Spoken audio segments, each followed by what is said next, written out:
Jika mendengar nama Adolf Hitler, mungkin yang terpikir olehmu adalah sosok diktator asal Jerman dengan sifat kejam karena telah melakukan pembantaian tanpa ampun.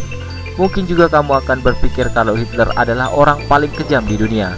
Hal itu wajar saja. Mungkin Hitler memang dikenal dunia sebagai sosok yang keras dan bertampang menyeramkan, terutama pada kaum Yahudi pada masa itu. Saya pun sering bertanya-tanya, apa sih yang sebenarnya terjadi? Marilah kita lihat ulasan berikut ini. Adolf Hitler dilahirkan pada tanggal 20 April 1889 di sebuah kota kecil di Austria, dekat perbatasan Jerman. Semasa kecil Hitler mendapatkan perilaku yang sangat keras oleh ayahnya. Bisa dikatakan Hitler masa kecil kurang bahagia. Hitler sendiri adalah seorang anak yang dibenci oleh ayahnya sendiri. Hitler dianggap sebagai anak yang mempunyai perilaku antisosial. Mungkin itu adalah sebuah kutukan karena ayahnya mengawini keponakannya sendiri. Namun, dalam keadaan seperti itu, ibu Hitler adalah sosok yang sangat penyayang. Ibunya yang telah melahirkan kepercayaan dan semangat kepada Hitler, karena ibunya percaya bahwa Hitler adalah anak yang normal dan jenius, walaupun sejak kecil Hitler sudah menunjukkan gejala destruktif dan antisosial. Sungguh menjadi pukulan terberat bagi Hitler, karena ketika beranjak dewasa sekitar umur 18 tahun, seorang sosok penyemangat hidupnya harus meninggal dunia sehingga ia menjadi yatim piatu. Karena sebelum ibunya meninggal, ayahnya juga pun telah meninggal dunia terlebih dahulu. Masa kecil yang diliputi dengan kebencian dari ayahnya memberikan andil besar dalam mental dan kejiwaan Hitler dewasa. Mungkin itu bisa terjadi karena sebuah dendam masa kecil.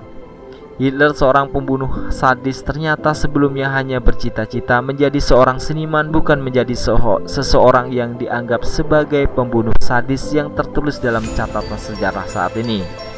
Namun, banyak alasan mengapa dia menjadi seorang tentara dan politikus, bahkan menjadi seorang pembunuh yang begitu kejam.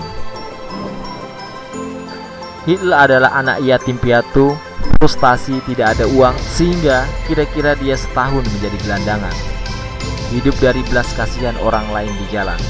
Selama itu, dia juga mulai benci terhadap orang Yahudi, kaum imigran yang hidup lebih mewah, dan Hitler terpengaruh dengan ceramah yang sifatnya antisemitis oleh wali kota Vienna Karel Luger. Teori Luger yang menyalahkan kekacauan ekonomi dan politik kepada kaum Yahudi menginspirasinya menjadi pembenci kaum Yahudi sepanjang hidupnya. Ini pula yang membangun ideologinya dan menganggap bangsa Arya adalah ras tertinggi. Banyak orang berkata, seandainya saja dia diterima di sekolah seni tersebut, mungkin Hitler hanya akan menjadi seniman seperti Picasso misalnya. Mungkin sejarah juga akan lain ceritanya. Disinilah salah satu letak penting Hitler. Dia mengubah sejarah meskipun jalan yang dianggap salah. Garis hidupnya bagaikan pasir yang tidak bisa diubah. Di tahun 1914, Jerman ikut serta dalam Perang Dunia I, dan Hitler masuk militer. Sewaktu perang di garis depan, dia terluka, dipulangkan dan mendapatkan medali untuk keberaniannya. Selama perang, Hitler berangsur-angsur menjadi seorang patriot untuk Jerman, meskipun dia sendiri bukan warga negara Jerman. Dia lahir di Austria. Maka dari itu, sewaktu Jerman kalah perang, dia tidak bisa menerima kenyataan. Karena bagi Hitler, Jerman adalah yang terkuat. Dia lalu menyalahkan para pengkhianat sipil, terutama orang Yahudi, sebagai penyebab kekalahan Jerman. Jerman setelah kalah perang, porak-poranda. Keadaannya sangat mengenaskan dengan kota-kota yang hancur, harga barang tinggi, ditambah lagi dengan datangnya gerakan-gerakan revolusi komunis. Hitler sendiri tetap berdiam diri di militer. Hitler membenci orang-orang dari berbagai ideologi, termasuk komunis, sosialis, kapital, dan liberal. Sebenarnya, karir Hitler hanya sampai kopral. Bisa dibayangkan betapa hebatnya orang ini.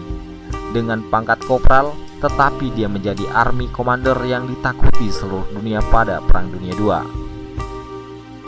Tahun 1999, Hitler lalu bergabung dengan sebuah partai kecil bernama Partai Kerja Jerman dan meninggalkan karir militer. Saat berhasil menjadi pimpinan dan akhirnya mengubah namanya menjadi Partai Nazi, tahun 1920 Hitler menerbitkan simbol swastika dan tahun 1921 partai ini semakin solid dengan didukung oleh kelompok milisia SA. Disinilah kita bisa melihat salah satu kejeniusan Hitler, berorganisasi dan berpidato. Apapun yang Hitler katakan adalah seperti sebuah religion order yang membuat pengikutnya menjadi super fanatik. Banyak analis percaya bahwa Hitler menjadikan kambing hitam orang-orang Yahudi untuk menghidupkan kembali nasionalisme di antara bangsa Jerman.